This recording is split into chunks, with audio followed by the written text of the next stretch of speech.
First of all, I would like to introduce myself as Priyanshu Bhaiya was the previous president of the committee, but he had some urgent commitment, so I replaced him as the president. So my name is Parag Mathur, and I have been in the circuit for past 5 years, and I've been a part of more than 95 conferences till now. So I guess that's pretty much it from my side. Saryu, would you like to go next? Right. Hi, everyone. I'm Sarvi Sahani. I'll be the Rapporteur of your committee, and currently in 12th grade, we'll be starting with college soon. Other than that, I've been in this MEN circuit since 2017. Have done a lot of offline and online conferences, and glad to have you guys on board. Great. Thank you. So delegates, I can see a lot of people have not turned on their cameras. I would just like to clarify that it is okay if you don't turn on your cameras right now, but I would suggest you all to keep your cameras turned on in the conference because that doesn't carry its marks, but that might fetch you some extra marks because when you are speaking and you turn on your camera, we can actually see on your faces whether or not you have prepared well. Because if you have turned off your camera, we might think that you're paper reading or you're reading from somewhere. But if you turn on your camera, we'll surely be able to make out whether or not you are reading from somewhere else or not, right? So yeah, I guess everyone is well versed with the rules of procedure. UNA USA, we'll be following the UNA USA rules of procedures. Any doubts related to the UNA USA rules of procedure to anyone? If there are any, please let us know because this will be the last training session before the conference and then we'll directly meet on 20th of June. So are there any doubts related to the rules of procedure? Anyone? Great, seeing none. I hope we won't face any issues related to the rules of procedure on the days of the conference. Yes, Delegate of Slovakia. Good evening, President. Do we have a crisis in UNHRC? Because I'm not sure. Do we have it or not? Crisis committee. No, Delegate. As it is a conventional committee, we do not have any crisis. If it could have been an unconventional committee, we could have introduced the crisis, but not in UNHRC. Okay, thank you, sir. Anything else?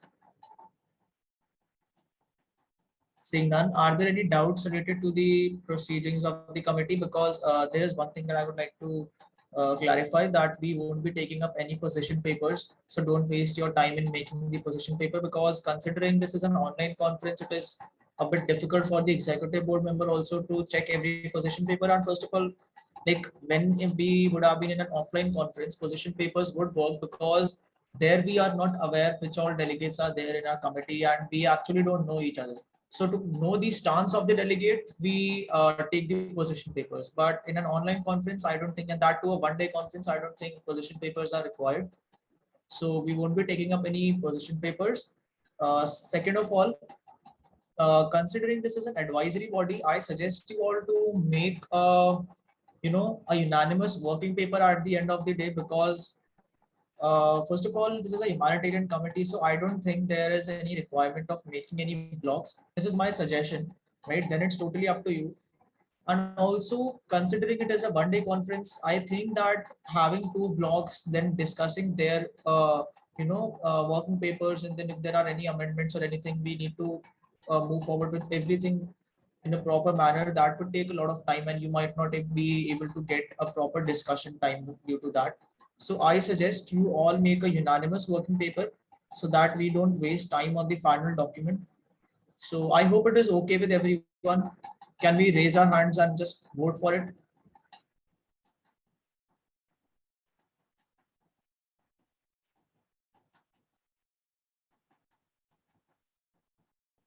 Delegate of India, Germany, Qatar, do you have any issues with having a unanimous working paper? No, nothing else. No? Great. Fine. So that's great. We'll have a unanimous working paper. Please, inform it to your fellow delegates who are not in the session right now. So are there any doubts? I guess one delegate texted me a doubt. Just a second, I'll just check it once. Yeah, I just remembered that delegate told me that no one is that much interested to be a part of the, whenever you have any meetings, the unofficial meetings of the delegates to discuss the moderated caucus topics, no delegate is joining the meeting and no one is much interested in discussing. So I suggest that please have these meetings, please discuss the moderated caucus topics in prior. Again, I'm telling you, it is a one-day conference. We don't have much time.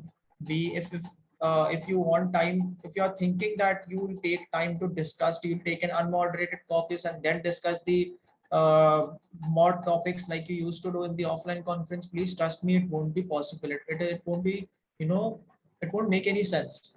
When you have an opportunity to know each other in prior and discuss the moderated caucus topics in prior, then why go for the longer way, right? If it would have been a 2-day conference, I would have still gone with it that okay, you can take an unmod and then discuss all the topics. But I suggest that look, time is always a constraint, right? And we will be running short on time on the day of the conference. So I suggest have an unofficial meeting, discuss a list of moderated caucus topics so that you guys have a majority upon that, right? Because if you don't have a majority on the day of the conference, you yourselves will feel demotivated. You yourselves will feel like, what should I do right now? Some other moderated caucus topic has been passed. Now I don't have research on that. Then ultimately you won't be speaking up, which I don't want. I want every delegate to speak. So if you'll finalize the moderated caucus topic in prior, you will be able to, prepare your speeches for the same.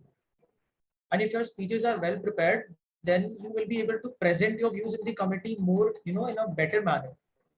So I suggest have an unofficial meeting. You still have one day, and I guess that is enough. A 1 hour meeting or a 1.5 hour meeting is more than enough to discuss the moderated caucus topics, right? I suggest you all to just, I guess, do you have an unofficial group for the discussion and lobbying? Yes, We do have it. Yes, you do have it. Then that's great. Drop a text message in the group saying that take everyone's mutual consensus, decide a time, and have a 1 hour meeting. Discuss the list of moderated caucuses. I guess 4 more topics or five, max to max 5 more topics will be enough. Not more than that because we need time for documentation too.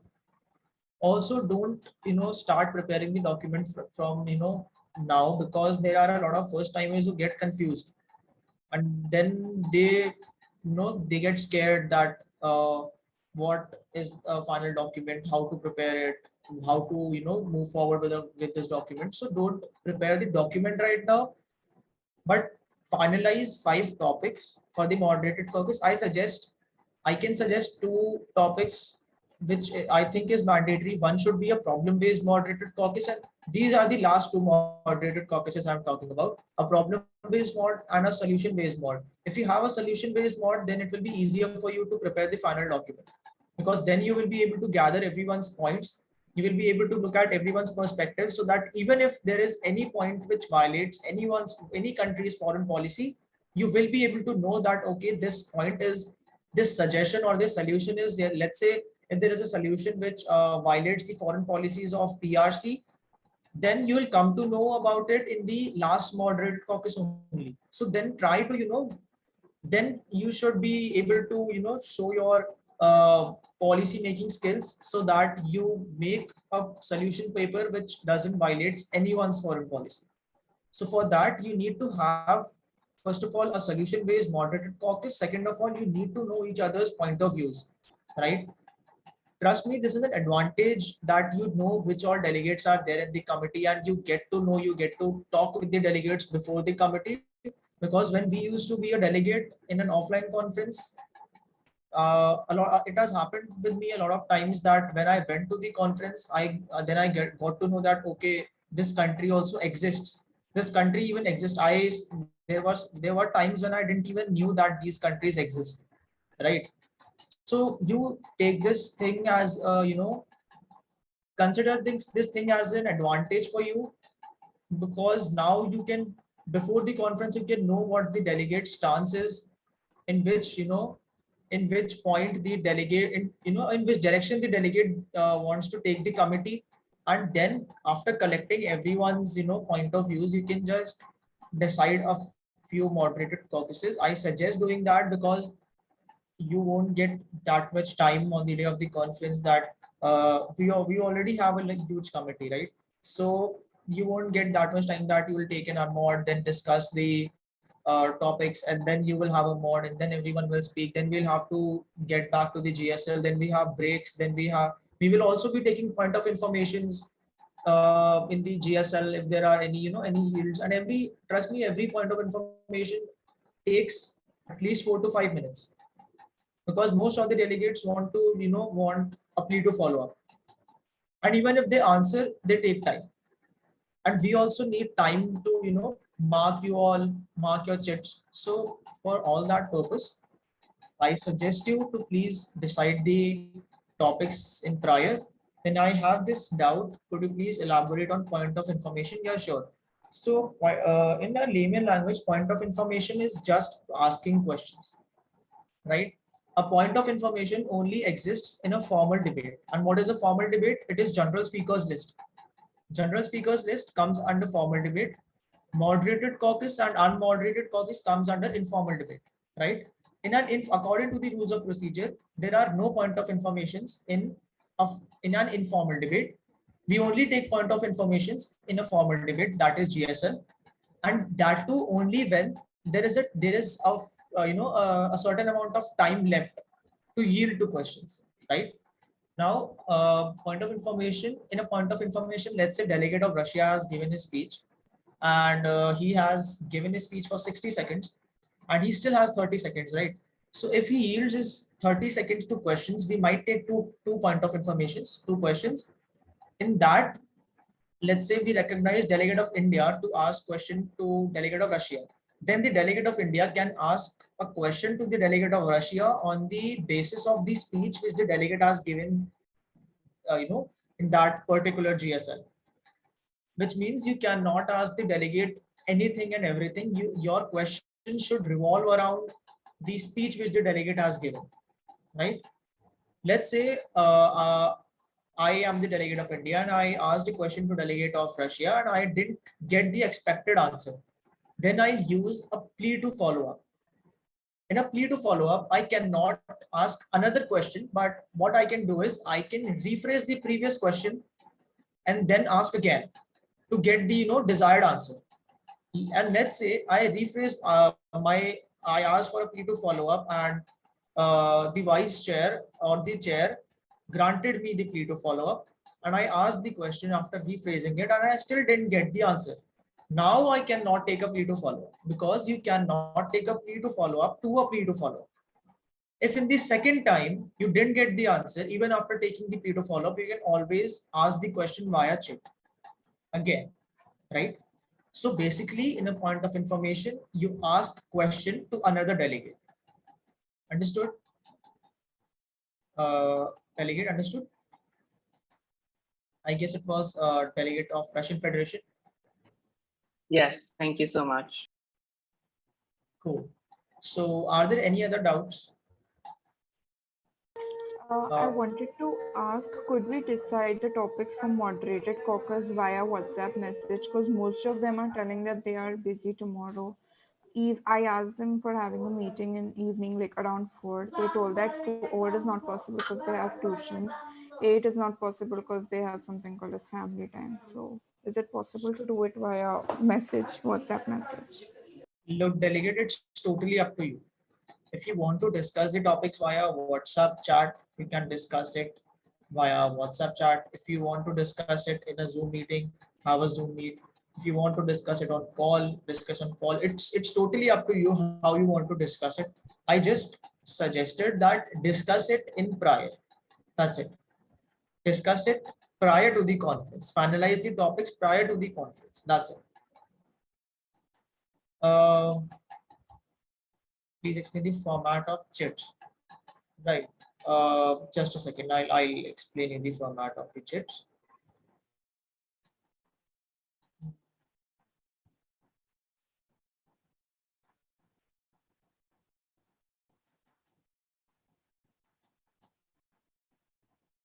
Adi, could you please give me the screen sharing access?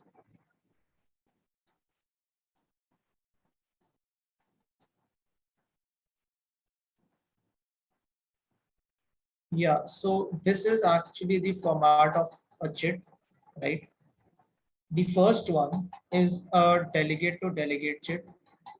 Let's say you want to discuss anything or you want to, have a word with the delegate, you can send this chit. Look, this specific PowerPoint presentation was made for an offline conference. I don't think the delegate to delegate chat is anymore required in an online conference because you can directly text the delegate on a WhatsApp chat. So I'll just move forward with the next one. Like, let's say if you want to ask a point of information to the delegate via chat, right? And obviously, if you ask the question, you would like the executive board member to, acknowledge the chat and mark you accordingly.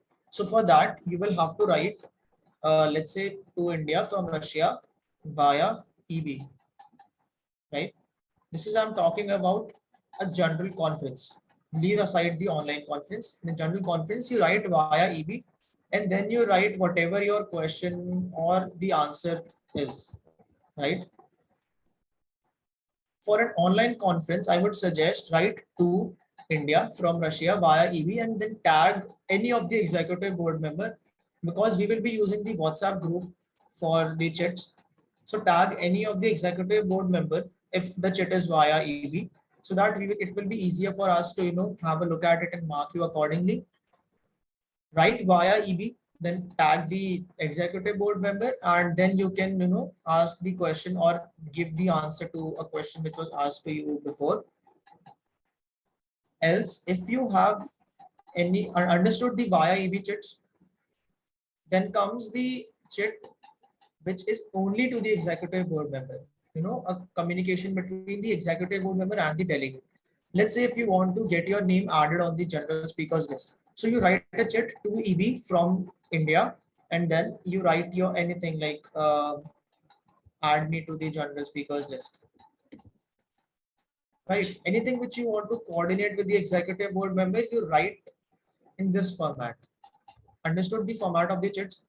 And in an informal debate, as I said that in an informal debate, which means in a moderated caucus, there are no point of informations. But if you still want to ask any question to any delegate, you can always send it via chat, right?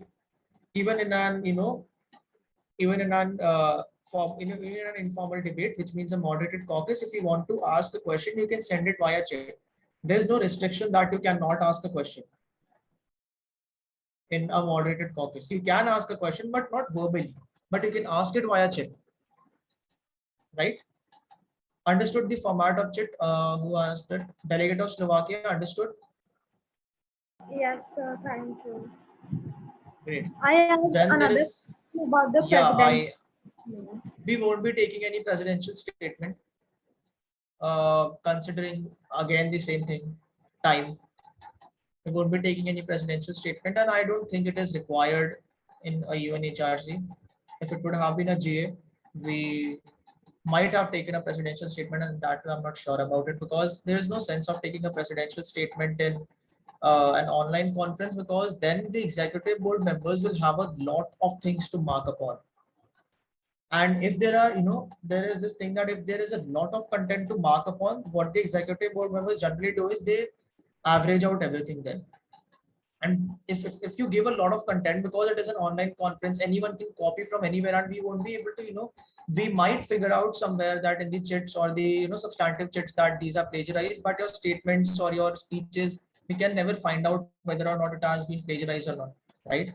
So in this case, considering this situation, I won't be taking a presidential statement in the committee. Any other doubts? Anything? Delegate of Saudi Arabia?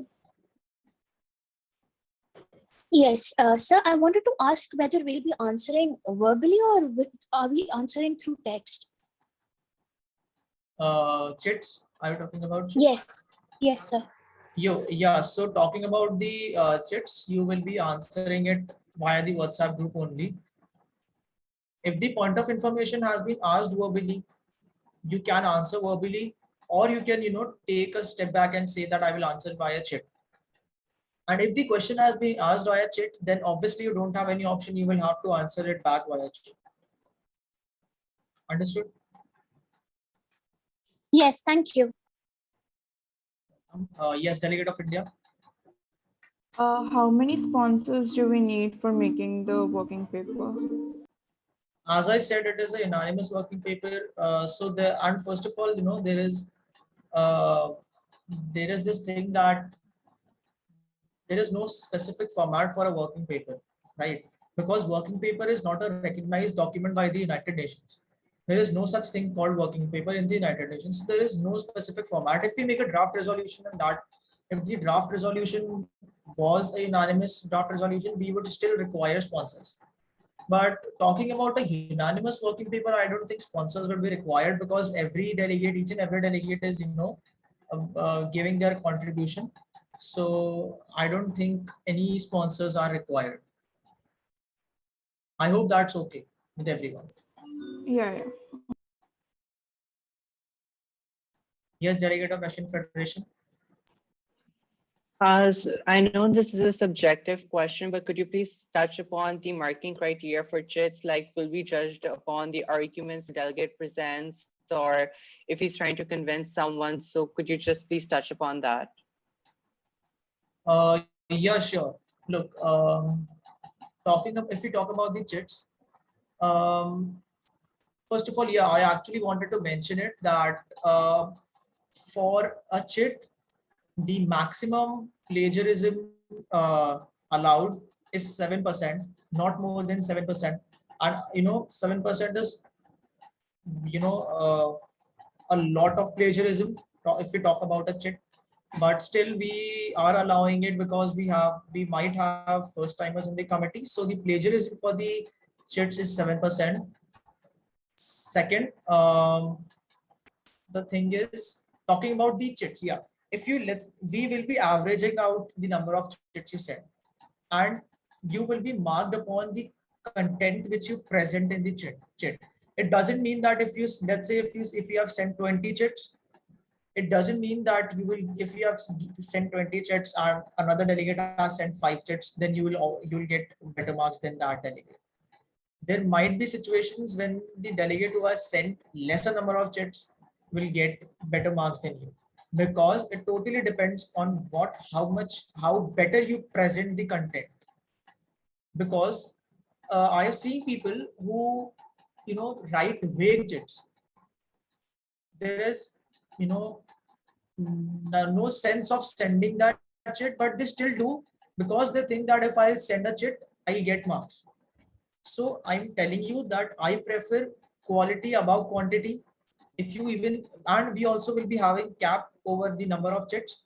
I'm telling you in prior only that for a substantive chit, the maximum number of chits allowed is only 2 substantive chits, because it is a one-day conference and we have a lot of delegates. Maximum 2 substantive chits. Talking about the normal chits, we will be telling you the this cap on the day of the conference. I have to discuss with my co-executive board members. I have a word with them and I'll let you know. Also, talking about your speeches, look, as I said, we can never get to know how plagiarized your speech was, right? But the only thing which we can figure out from your speech is whether or not that speech is written by you. If that speech is written by you, then you will speak it with utter confidence. And if it isn't, then we'll surely come to know by your expressions and the way you present your ideas. Because if someone has written his or her speech, then that delegate doesn't need to look at any screen or any paper. They just start speaking, right? So we will basically be focusing on the content you present in the committee. If you think that if you speak in the GSL 5 or 6 times, then you will get extra marks, no. If you will speak only twice and present a flawless content, you will get better marks than the person who did speak more than you, right? Also, I'm telling this thing in prior that we will be averaging out everything. If you have spoken in the GSL for more than 2 times, we will average it out. So I hope everyone is aware that if we average out, your marks are decreased comparatively. Because if we would be, if we would have be having only 10 to 11 delegates in the committee, I won't average out the marks, but we have 34 delegates or 34 delegates. So if you speak more than twice in a GSL, we will average out your marks of the GSL. And for the chits, obviously we will average out because we cannot give you a lot of marks for the chits, right? Understood, Delegate of Russia? Anything else? Yes, thank you so much. I would like all the delegates to acknowledge the presence of the Vice Chair. Hi Vani, could you please introduce yourself to the committee? Hi everyone. Hi Parag. Hi Saryu. I'm Vani and I'll be a vice chair for this particular conference. I'm a first year law student at Vivekananda Institute of Professional Studies, GGS IPU, and it is an honor to be here. I mean, I see certain doubts being raised, relevant ones. So I'm hoping to, witness a very fruitful discussion, a deliberation wherein we actually discuss arguments. As Parag mentioned, we always look for quality over quantity.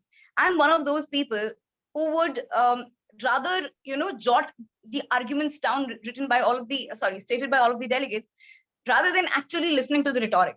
So cut the rhetoric, bring arguments in and relevant ones.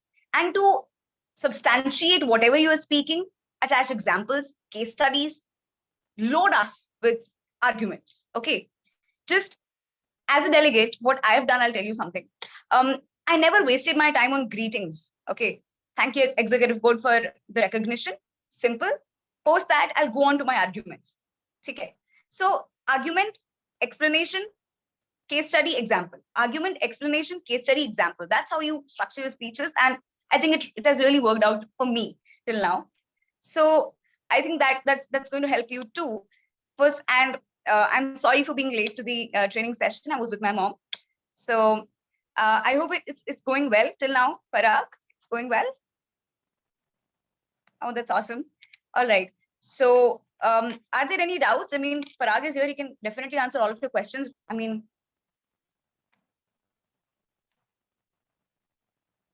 I don't see any hands raised. Yeah.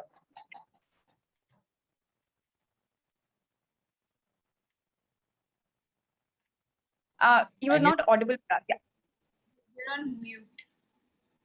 Parag, you're on mute. We can't hear you. Yeah, sorry. Yeah, so I guess every doubt has been clarified till now. If there are any other doubts, delegates, do let us know. Can I just add a point here, Parag? Yeah, sure. If you, I mean, I don't mean to just bother the entire committee, but just an advice, okay? Because I like to share the techniques that I have used always in such debates, in such deliberations. So when you are writing a chit, Parag said, we witness vague chits a lot of times, okay? And nobody gets marks for them, okay? You're just wasting your ink and paper, and in a normal conference here, you will be wasting your energy and typing and all of it. So don't waste your energy. Rather, take a point, take an argument, or take a question. Answer that particular thing in your chit, if it's a substantive chit, okay? Suppose you are going to highlight one significant issue, maybe the causes of global warming. Just write that the causes of global warming are, then you have to justify your points, okay? You don't have to send us the huge ass shit. You just have to make it extremely crisp. It should make sense. It should be coherent. There should be a logical flow and just points. So you cannot write a random fact that France ka GDP itna hai. Nobody wants to know that. France ka GDP itna hai, usse hum kya kare? Tell us ki hamare upar kya asar padega. So I think that would create a lot of difference. So substantiating whatever you were saying, justifying every word that you say would actually make a difference. So I hope that works for you all.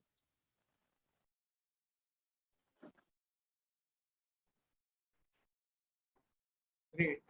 Yeah, that's exactly what we wanted to say, what I was explaining. So thank you, Ani. Is there anything else? Any delegate wants to talk about anything which is concerning them, while researching or related to the rules of procedure or workings of the committee? Anything? No. Cool. So, yeah, Delegate of Qatar, are you speaking something? No, I just wanted to say nothing as such from my side. Cool. So I guess all the doubts have been clarified. So Adi, I guess we should end this session.